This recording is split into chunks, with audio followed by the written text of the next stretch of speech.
History has shown that a strong and purposeful America is vital to preserving freedom and keeping us safe. Yet time and again, Senator Kerry has made the wrong call on national security. Senator Kerry began his political career by saying he would like to see our troops deployed only at the directive of the United Nations.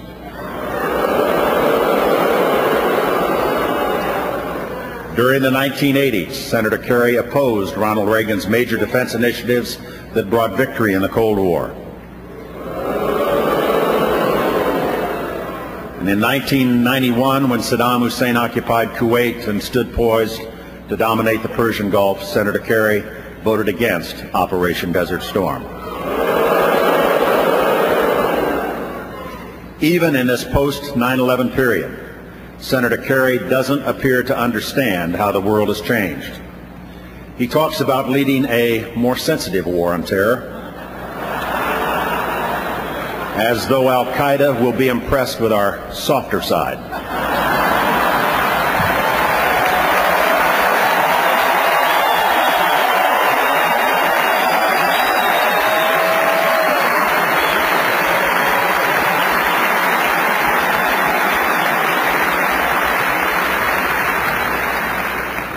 He declared at the Democratic Convention that he will forcefully defend America after we have been attacked. My fellow Americans, we have already been attacked.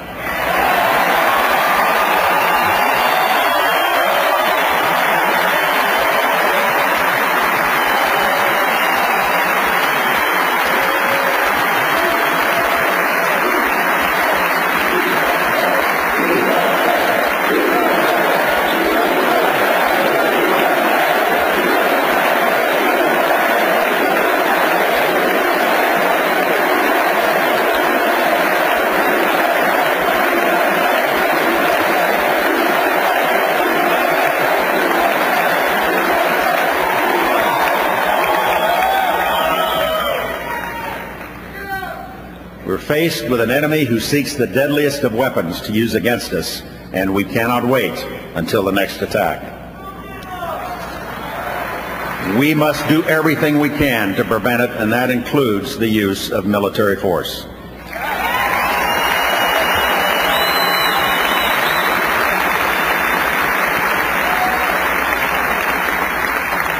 Senator Kerry denounces American action when other countries don't approve, as if the whole object of our foreign policy were to please a few persistent critics. But in fact, the global war on terror, as in Afghanistan and Iraq, President Bush has brought many allies to our side.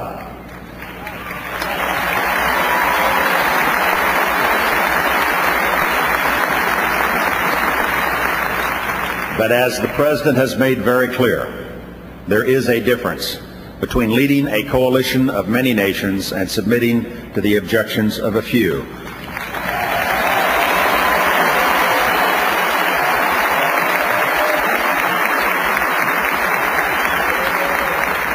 George W. Bush will never seek a permission slip to defend the American people.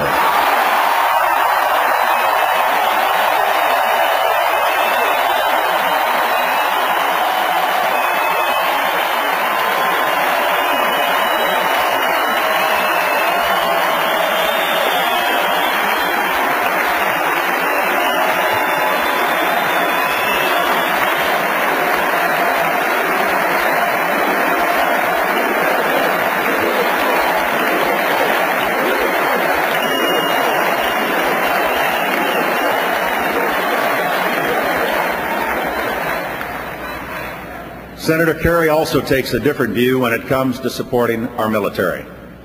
Although he voted to authorize force against Saddam Hussein, he then decided he was opposed to the war and voted against funding for our men and women in the field.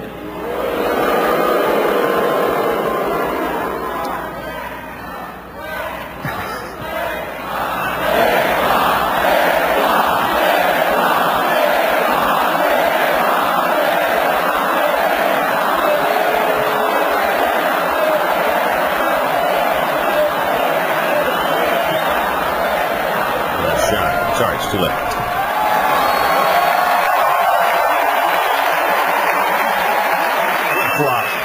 What they were chanting there was flip-flop, flip-flop. He voted against body armor, ammunition, fuel, spare parts, armored vehicles, extra pay for hardship duty, and support for military families. Senator Kerry is campaigning for the position of Commander-in-Chief.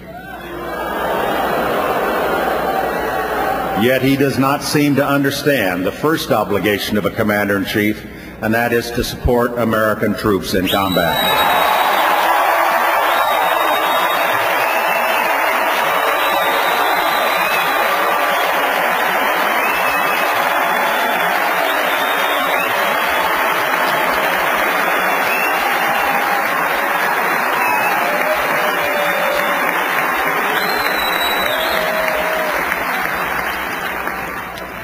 In his years in Washington, John Kerry has been one of 100 votes in the United States Senate, and fortunately, on matters of national security, his views rarely prevailed.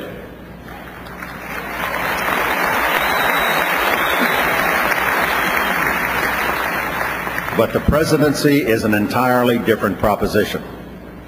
A senator can be wrong for 20 years without consequence to the nation.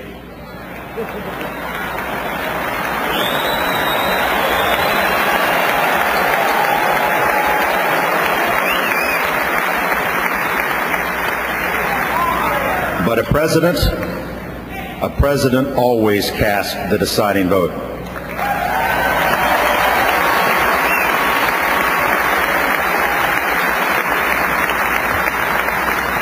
And in this time of challenge, America needs and America has a president we can count on to get it right.